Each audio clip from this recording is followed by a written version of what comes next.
Hi, my name's Kelsey Butkus. I'm going to build a guitar. Let's do it.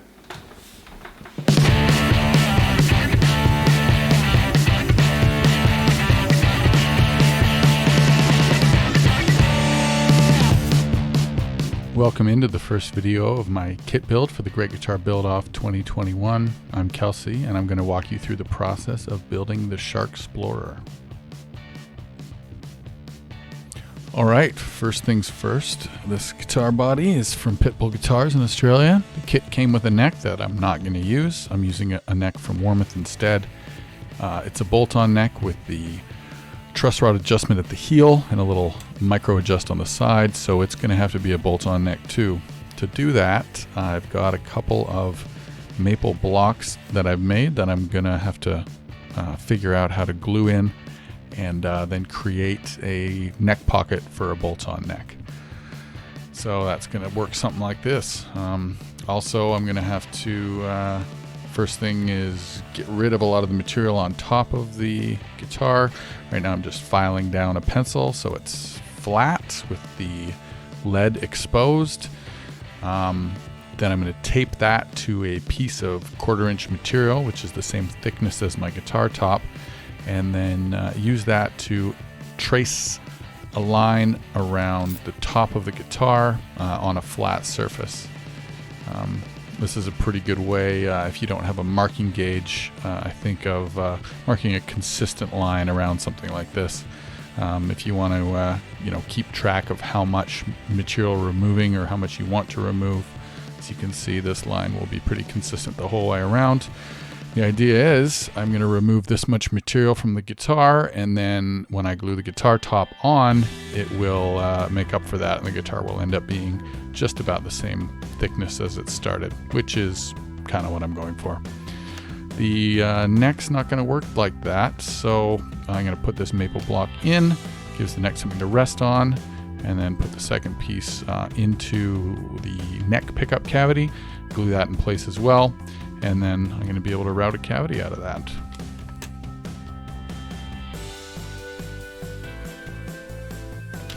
Now, how to remove said material, hand plane or electric planer?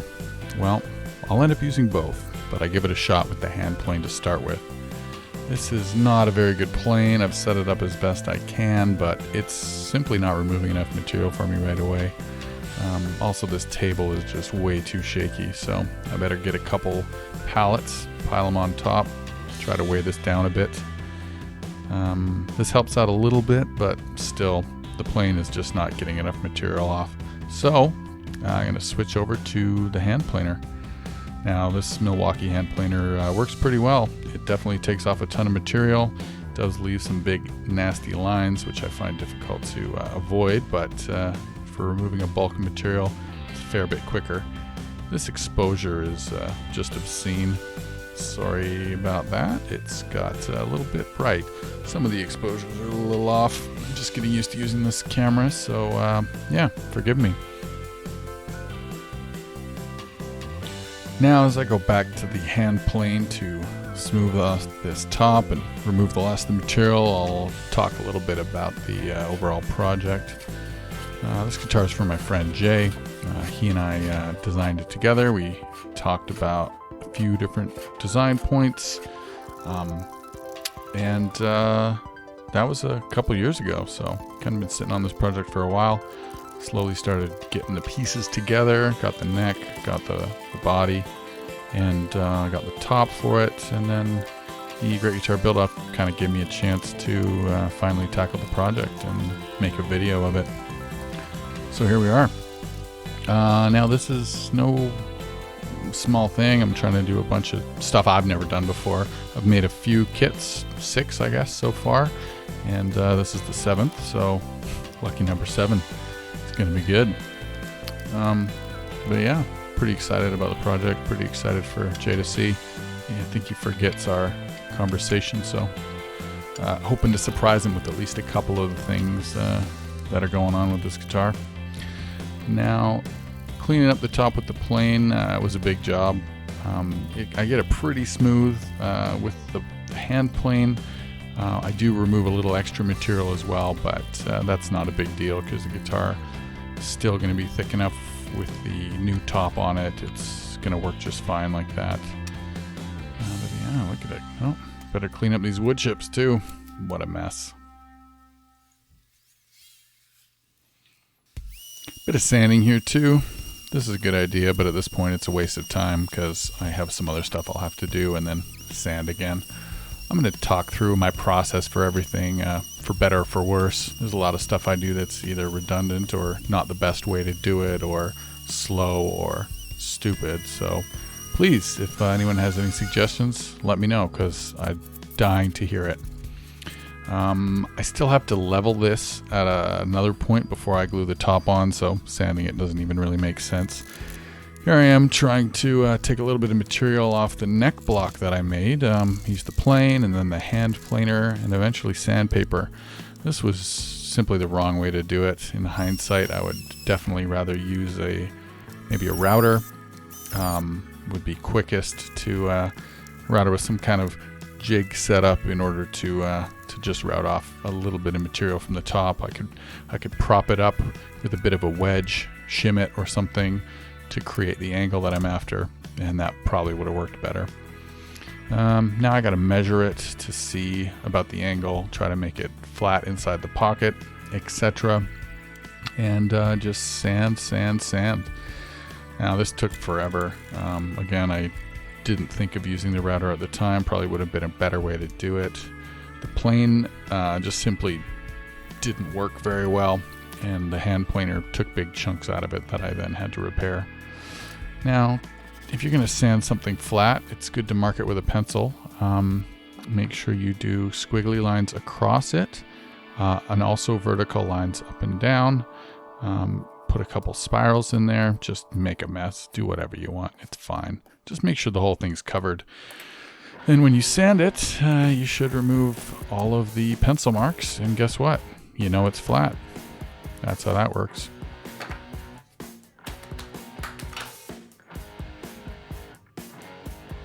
I'm going to fit this neck block in, make sure it's about the right thickness that I want it. And next I also got to level this neck block. Now I'm going to make a line on it similar to the way I did for the body. Again, this is the wrong way to do it. Very easy to do this with a router in hindsight. Would have been flat, but yeah, I decided to use the new saw I got. These Japanese pole saws are amazing. Probably not the right tool for this job, but it still worked. It's got a rip cut on one side and a cross cut on the other, and yeah, it's just a really nice saw. Eventually I switched to the rip cut, and wow, look at it cut through that like butter. Finish it off here, and I've just got a little bit of cleanup on the top. Nice. That looks alright. Well, it's gonna work anyway. Fit in the pieces. These are not perfect, but I realize I need to make some shims for them. Again, if I did everything perfectly the first time, this, well, it wouldn't be much of a video. Basically, I'm showing everything on here, my process for everything. A lot of it has to do with making a mistake or screwing something up and then immediately having to fix that mistake. Then I realized that my fix has overcompensated, and if I didn't fix it in the first place, it would have been just perfect the way it is. That's kind of what happens with this pickup block that I'm making right now. Yeah, put a couple shims onto it with this maple veneer I've got. Just going to glue a couple on the bottom, hoping that it'll be level with the guitar body. And then it ends up being about 2 shims thickness proud of the body. So this was a colossal waste of time, but it's fun to show every little bit because, you know, this is my process for better or for worse. I'm learning how to do this, and, you know, nothing teaches like mistakes.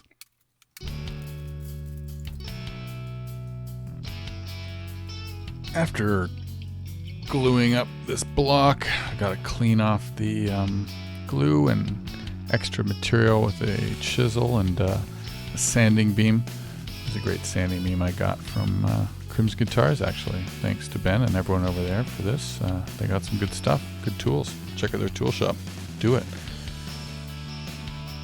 Once it's cleaned up, I'm going to fit the neck block in and fit this in to try to fit them and make sure it works right.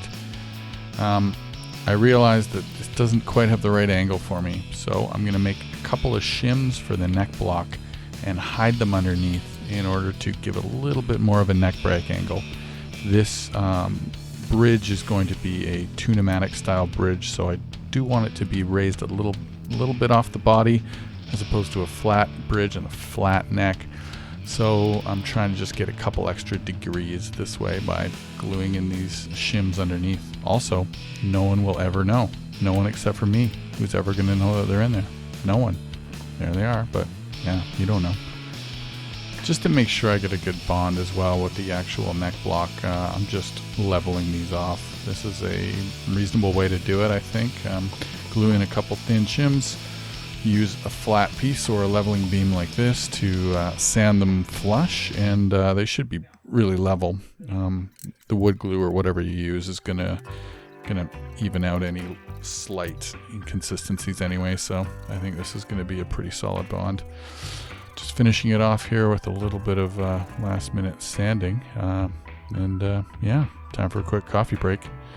That's me. That's my outdoor area. I kind of split my work between that little yard with the table out there to do all the heavy lifting and the sanding. And then my living room ends up getting a lot of work done too. I kind of make a big mess. My roommate is extremely kind and tolerant, so thank you very much, Matt. I appreciate it. Although I am making him a guitar too, so he can't really say that much, can he? Anyway, I got to drill out these holes because I got to plug them. Oh, that's what happens when you don't clamp your work down before you drill it. I think I'm just widening these up to about 1/2 inch so I can glue a dowel in here. Yeah, there it is. That'll work. Put glue in the holes. Put your dowel in the hole with the glue in it, and then saw it off. Look at that Japanese pole saw go to work again. God, glorious tool. Thanks, Matt. Appreciate that. Use it all the time. And yeah, cut off this last dowel. A little last minute sanding on my neck block, but I'm going to glue it in place too.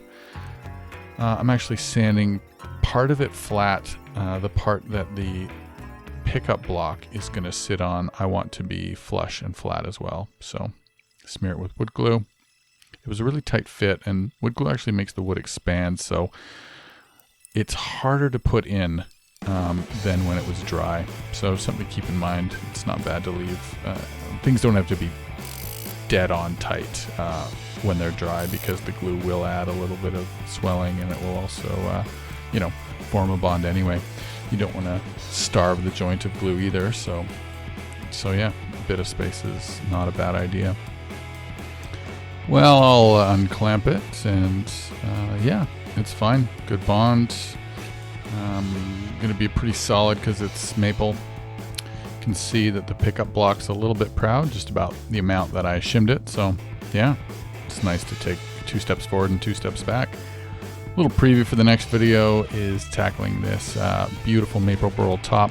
Got it from Bow River Wood to Works in Chilliwack, BC, and it is breathtaking.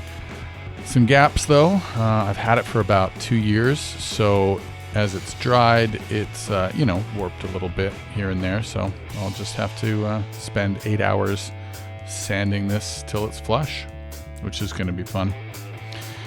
Anyway, thanks everyone for watching this video. Stay tuned for the next ones. They should be coming up very, very soon after this one. All right, till next time.